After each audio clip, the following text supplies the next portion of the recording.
नमस्कार। द देसी अड्डा पर आपका स्वागत है। मैं हूं राकेश तिवारी। देखिए, लालू यादव के जिद के आगे कांग्रेस को झुकना पड़ा और महाराजगंज से भी कन्हैया कुमार का पत्ता साफ हो गया। कन्हैया कुमार का अब महाराजगंज से चुनाव लड़ने की कोई संभावना नहीं है। लालू यादव ने उन्हें बिहार की राजनीति से आउट कर दिया है।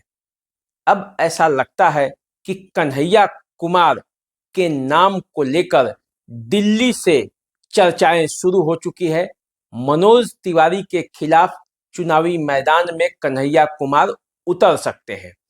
आगे की राजनीति को देखकर कन्हैया कुमार को दिल्ली से लड़ाया जा रहा है, क्योंकि कन्हैया कुमार के लिए बिहार में जितनी भी संभावनाएं टटोली गई थी, उन सभी संभावनाओं पर लालू यादव ने ब्रेक लगा दिया है।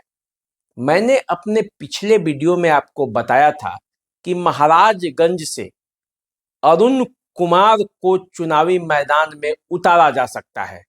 उनके नाम पर सहमति बन गई है, लेकिन अभी बिहार प्रदेश कांग्रेस के अध्यक्ष अखिलेश प्रसाद सिंह का दांव बाकी है, क्योंकि कन्हैया कुमार तो महाराजगंज की राजनीति से आउट हो चुके हैं, लेकिन अखिलेश प्रसाद सिंह के पुत्र आकाश कुमार सिंह महाराजगंज की राजनीति से जो टिकट का रेस है उससे आउट नहीं हुए हैं। अखिलेश प्रसाद सिंह का दांव अभी बाकी है। अरुण कुमार पर सहमति बनने के बावजूद यदि महाराजगंज पर दांव खेला गया तो अंतिम समय में काम बिगड़ सकता है। दरअसल महाराजगंज में कांग्रेस के टिकट का जो रेस है वो एक टेंडर की तरह हो गया है, जहां सरकार ही चाहती है कि इसी कंपनी को टेंडर मिले, तो कंपनी से ही कहती है कि अपने ही मन माफिक 4 कंपनियों को टेंडर डलवाइए, क्योंकि अकेले तो आपको ये टेंडर दिया नहीं जा सकता, नियम ही नहीं है। इसी तरह कांग्रेस के टिकट को लेकर यहाँ अभ्यर्थियों की एक लंबी लिस्ट लाइन में लाया गया और ऐसा माना जा रहा है कि उसी टेंडर की तरह सरकार जिसे चाहती है उसे मिलता है, उसी तरह ये टिकट भी जिसे कांग्रेस चाहेगी उसे मिलेगा। लेकिन कांग्रेस में कौन चाहेगा? वो चाहेगा जो अभी कांग्रेस के सर्वे सर्वा है बिहार में और कांग्रेस के सर्वे सर्वा है देश में। लालू यादव इसमें वही भूमिका अदा करेंगे जो कन्हैया कुमार को आउट करने में किया था, क्योंकि ऐसा माना जा रहा है कि बिहार में पार्टी चाहे कोई भी हो, लेकिन इस बार लालू यादव पूरे फॉर्म में है और उनके मन मुताबिक ही टिकट लोगों को दिया जा रहा है। इसीलिए कई मौकों पर अंतिम समय में टिकट का बंटवारा जो है, टिकट जिसे देना है उसे नहीं देकर कई चौंकाने वाले नाम भी सामने आ रहे हैं। अब कांग्रेस के साथ साथ लालू को जो साध लेगा उसे ही उसको टिकट मिलेगा, ये भी तय है। आपने देखा होगा कि महाराजगंज में टिकट का जब रेस शुरू हुआ, यह सीट जब कांग्रेस को दे दी गई, जबकि कांग्रेस शुरू में ये सीट चाहती नहीं थी, वैसी स्थिति में कांग्रेस ने अपने प्रत्याशियों की खोजबीन शुरू की और खोजबीन की जो शुरुआत हुई वो राजद के रणधीर कुमार सिंह से ही शुरू हुई। रणधीर कुमार सिंह को ही कांग्रेस के प्रत्याशी बनाने की बात होने लगी। फिर इस दौर में जितेंद्र स्वामी भी सामने आए, फिर तारकेश्वर सिंह जो मसरख के विधायक हैं, पूर्व बनियापुर से कई बार चुनाव लड़ चुके हैं, उनको वे भी कांग्रेस के टिकट के लिए दावेदार हो गए। फिर लालू यादव का दाव जो चला गया कि यहाँ क्षत्रिय नहीं भूमिहार को टिकट देना है, क्योंकि ये क्षेत्र क्षत्रिय के बाद यदि किसी का सबसे ज्यादा यहाँ वोट है तो वो भूमिहार वर्ग का है। और लालू यादव ने 91 में इसी का प्रयोग कर गिरजा देवी को यहाँ से चुनावी बाजी में जीत दिलाई थी। लालू यादव उस समय जनता दल में थे और जनता दल के टिकट पर गिरिजा देवी महाराजगंज से चुनावी मैदान में उतरी थी और तब भूमिहारों का एक बहुत बड़ा वर्ग गिरिजा देवी के समर्थन में खड़ा हो गया था और राम बहादुर सिंह को हारना पड़ा था और उसी दाव को लालू यादव फिर से आजमाने के फिराक में है। और इसीलिए जैसे ही नाम किसी भूमिहार का आया कि भूमिहार को ही यहाँ से प्रत्याशी बनाया जाए, तो सबसे पहले जो नाम आया वो बिहार प्रदेश कांग्रेस के अध्यक्ष आकाश कुमार सिंह का। हालांकि यहाँ से विजय शंकर दुबे जो विधायक भी हैं महाराजगंज से, उन्होंने भी अपना प्रयास शुरू किया था, लेकिन ये टिकट जब भूमिहार को देना पड़ा तो वो आकाश सिंह उन पर भारी पड़ने लगे। आकाश सिंह का नाम जब सामने आया और कांग्रेस जब इस पर विचार करने लगी तो ध्यान कन्हैया कुमार पर गया, जिस कन्हैया कुमार को कांग्रेस बिहार में स्थापित करना चाहती थी, उसका बेगूसराय का टिकट कट चुका था। कन्हैया कुमार के लिए भागलपुर का भी प्रयास हुआ, वहां से भी लालू यादव के विरोध के कारण हटना पड़ा कांग्रेस को और अंततः महाराजगंज पे उनकी जो दौर थी वो खत्म होने वाली थी, लेकिन महाराजगंज पर भी कन्हैया कुमार पर लालू यादव ने अपना विट्टो लगा दिया और तब ऐसा माना जाता है कि बिहार की राजनीति से कांग्रेस ने यह मान लिया कि कन्हैया कुमार को आउट करना पड़ेगा और इसी आउट करने के लिए उन्हें दिल्ली में अब शिफ्ट करने की बात हो गई है और दिल्ली में उन्हें मनोज तिवारी के खिलाफ चुनावी मैदान में उतारने की बातचीत चल रही है। हालांकि कन्हैया कुमार बिहार से चुनाव लड़ना चाहते थे और उनकी प्राथमिकता बेगूसराय ही थी, क्योंकि पिछले बार वो बेगूसराय से चुनाव लड़े थे और एक अच्छा खासा माहौल बनाए थे। ऐसा माना जा रहा था कि कन्हैया कुमार यदि महाराजगंज से चुनावी मैदान में उतरते तो हवा का रुख बदलता, लेकिन कन्हैया कुमार का नाम जैसे ही सामने आया, लालू यादव ने अरुण कुमार का नाम प्रस्तावित कर दिया। अरुण कुमार भी बिहार की राजनीति में एक जाने माने नेता हैं। वैसे तो उन्हें सभी जाति धर्मों का नेता माना जाता है, लेकिन भूमिहार वर्ग में एक अच्छी खासी पकड़ है, क्योंकि वे उस जहानाबाद से चुनावी मैदान में जीते हैं, दो बार सांसद रहे हैं, जहां से भूमिहारों की एक अच्छी खासी आबादी है और इसलिए ऐसा माना जाता है कि अरुण कुमार का भूमिहारों पर अच्छा पकड़ है। और महाराजगंज पर खासकर इसलिए अरुण कुमार के नाम को सुझाया गया क्योंकि अरुण कुमार का रिश्ता महाराजगंज से शुरू से ही रहा है। जब वे सांसद थे तब वे प्रभुनाथ सिंह के करीब थे।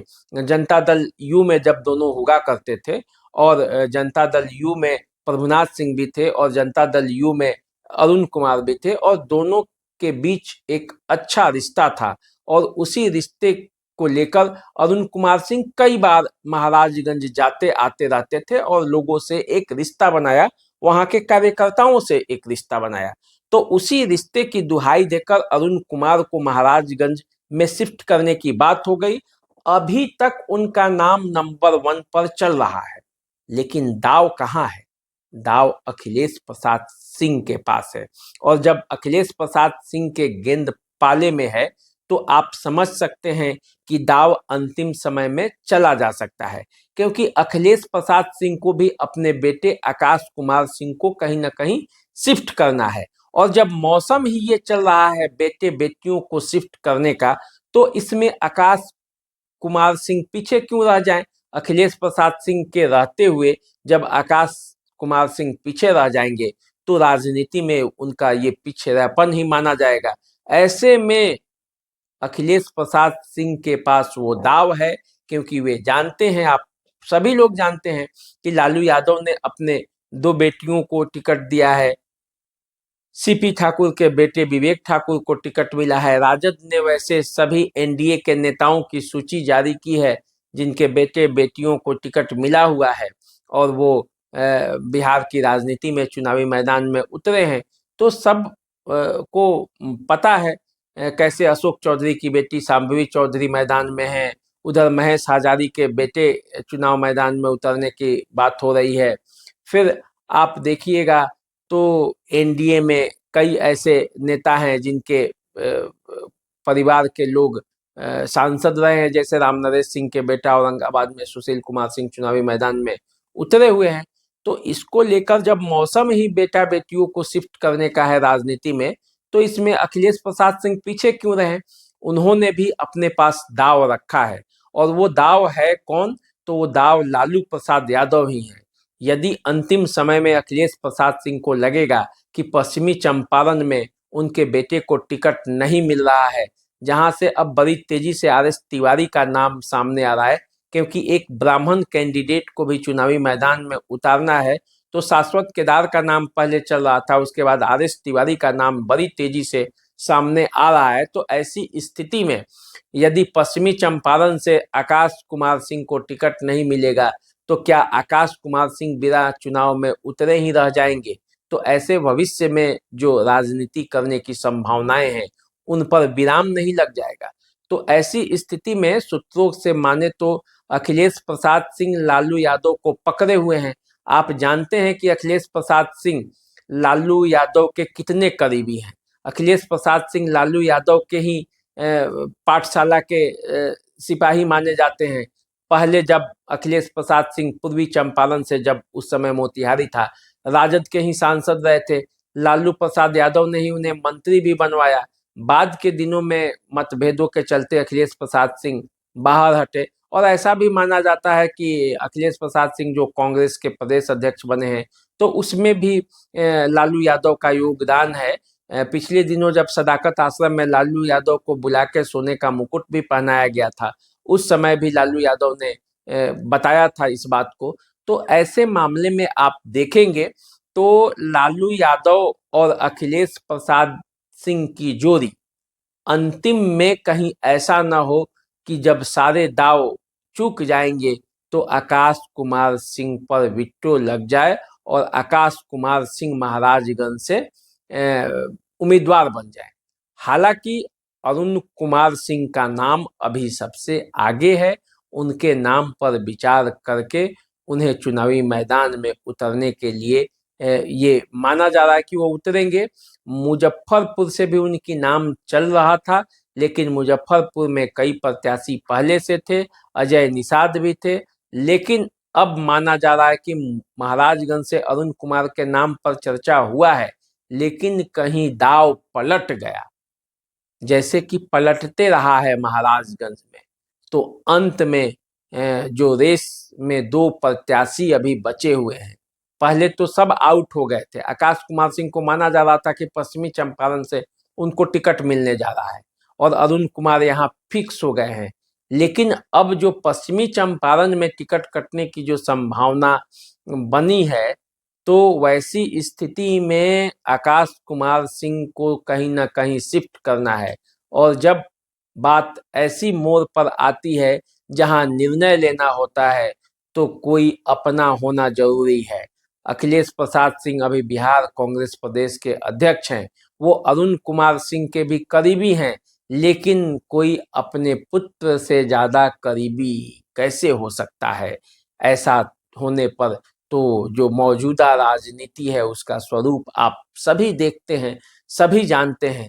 तो ऐसी स्थिति में महाराजगंज की जो कांग्रेस के टिकट का रेस है, उस रेस में जो दो घोड़े हैं, उन दो घोड़ों में से किसे कौन जीतता है और कौन बाजी मैदान में उतरेगा, इसके लिए अभी भी आपको इंतजार करना पड़ेगा। क्योंकि ये तो तय है कि अरुण कुमार सिंह और आकाश कुमार सिंह में अब कौन बाजी मारेगा। ये है कन्हैया कुमार चुनावी रेस से आउट हो चुके हैं। विजय शंकर दुबे भी माना जाए तो चुनावी मैदान से आउट हो चुके हैं।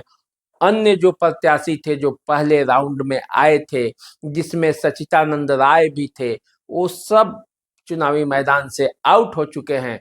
बचे हैं तो बस दो प्लेयर। इन दो प्लेयर में से कौन जीतेगा रेस में टिकट के, ये देखना बाकी है।